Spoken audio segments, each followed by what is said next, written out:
All right. Hey, first, I believe we have to give Air Force a lot of credit. Those guys have some good players. They play extremely hard. They're well coached, and they made more plays than we made. However,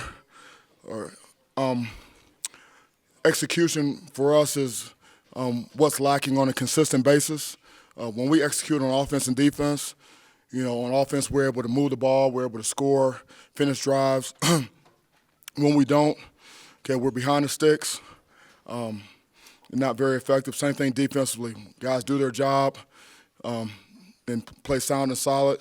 We're able to stop people, get off the field on third down, which we were able to do some more in the second half. And then also on special teams, I mean, it's death by inches. One guy has a lack of execution on any particular play, and there's a good chance you won't have a successful play. So, our job right now as coaches is we have to find ways and find out why we're not as consistent as we need to be. And we'll do that. We'll look at the film. We'll be very, very critical, like we always are, and then we'll get ready for the next one. And so that's the approach. That's what I told the players. That's what we're going to do, and we're going to move forward with this football team. But however, I do want to give Air Force a ton of credit. I've got a lot of respect for them and what they're all about, and they made more plays than we made today. Coach, you mentioned the consistency. I mean, it seems like first three quarters kind of slow, fourth quarter pick it up. What do you think the reason for that is, that slow start every time? Yeah, we're trying to figure that out, and I thought we came out. I mean, we got a takeaway on defense early in the game, and then we had a drive early, so I thought we came out, which was better for us. But it's consistency. You got to do it, play in and play out, drive in and drive out, and that's where we're lacking right now. It's just the consistency in performance. And when eventually, if you don't execute, it's going to catch up to you. And that's what happened today. Our guys fought, and I knew they would, and they played hard, and they didn't quit, and that type of deal. But it's not about that. It's not about playing hard and giving a great effort. It's about being able to execute for 4 quarters, 60 minutes in the game, plus, and be able to finish. And so, that's where we are right now. Coach, do you feel like Air Force had 2 weeks to prepare for you guys, and you guys came back from an emotional win last week against Nebraska? You only really had a couple of days to get prepared for these guys, and how do you think that preparation went, and did they have the advantage with more time to prepare for you guys? No, I felt really good about our preparation, and we got better as the week went, and our Friday practice was as sharp as a Friday practice that I've seen. And so from a preparation standpoint, I felt great going into the game in terms of what we did Monday through Friday to get ready for this opportunity. But make no mistake about it, there's no excuse. How many days they had to prepare or all that. That's really not what we're all about. We had an opportunity to get the job done today, and you can point to several plays in the game where we were not at our best. We didn't execute, and they cost us. I know the game just ended, but have you had a chance to hear anything about Aaron Maddux's status? I haven't, and he was. We'll see what happens. He was in a lot of pain, and so I'm looking forward to catching up with him and seeing how he's doing. This is Air Force doesn't have an easy scheme to play against or prepare for. But if I remember correctly, and my math's correct, they averaged like 8 yards play in the first half. That's right. So it had to be more, in my mind, than just tough team to play against. Oh no, I mean they did a really good job. They came out with some scheme runs that we had to adjust to, out of certain formations and some things they had adjusted their splits, and they did a really good job, scheming us up, and we had to adjust to that. And as we made those adjustments, they go to the next thing. And so, but where they really get you is they get you with explosive plays, explosive passes, which hurt us in the first half. But in the second half, we were able to, those scheme runs, we were able to tighten those down, really eliminate those. We were able to start to get off the field on third down, which was a struggle for us. And that's why we were able to hold them to lower numbers in the second half.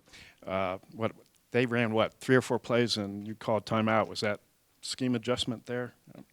It was something that they were running that we hadn't seen, and so it was in the first half. So I wanted to call timeout and let's get it drawn up. We had time to get it drawn up, and let's really try to attack that. And sometimes you have to do that. Defensively, they seem willing to play a lot of man-to-man coverage and then bring some blitzes on you from Yeah. a lot of different sides. Did that cause you guys trouble throughout the game? Well, we knew that they were going to bring pressure. They're a very aggressive defense. However, every one of you plays is going to bring pressure. And every one of you plays, they're going to mix their coverages. They play some man, but they also play some zone, and so that's to be expected. It's really give those guys credit. They play hard. They made more plays. But our execution is, and I keep saying the word execution. It sounds like cliche, but really, when you call a play, and whether it's offense, defense, special teams, there are certain things you have to do. And typically, when you look at the film after the game, you look at the film like we'll look at this film, and you'll say, this guy didn't do his job, or we should have done this, or if we had just done that, and it's death by inches. And then so we have to coach off of it, and then we have to figure out, okay, how do we keep that from happening, And so that's maturity as a football team, and we'll find answers, and I'm very confident in this staff. We have a very good staff that has a lot of experience with players, and so we'll figure it out. Is this when you start to really find out about the leadership on your team, and what do you expect in that regard? Oh, absolutely. I mean, you find out something about your team every single day. In every game, you find out something. Whether you win or you lose, you find out things. And so, my expectation for this team, and I told them in the locker room, my expectation is for us to take a look critically at ourselves in terms of what can we do better. Let's not try to fool ourselves. Let's just look at it objectively and say, this is where I need to improve. This is how I can get better. And then take the steps to get better and move on to the next game. It doesn't. We have to play another game, and it's going to come on us right now. All of our goals that we have for our team are ahead of us. This is a disappointment, but it's not the end of what we're doing. And I told them before the game, we didn't come this far just to come this far. Okay, and it's not over now. It was one game where we're disappointed. Okay. Now we got to get ready to go again, and so that's my expectation is to have give those guys credit for how they played. Okay, let's take a critical look at ourselves, and let's get ready to go again. Let's get ready to go play again. Mel, that last touchdown in regulation, your offense had finally been rolling a little bit. They had just blocked the extra point previously. Was there a thought of you going for two and just trying to end the game right there? No. There was no thought of that. I felt like that. We were actually playing pretty good on defense. We're playing good on offense. So, let's take it. Let's take it and let's try to close it. Coach, what's your message going into your first Pac-12 game next week against Arizona State? You guys are 2-1 in the non-conference. It's not bad, but going in next week, what's your message to your team, Coach?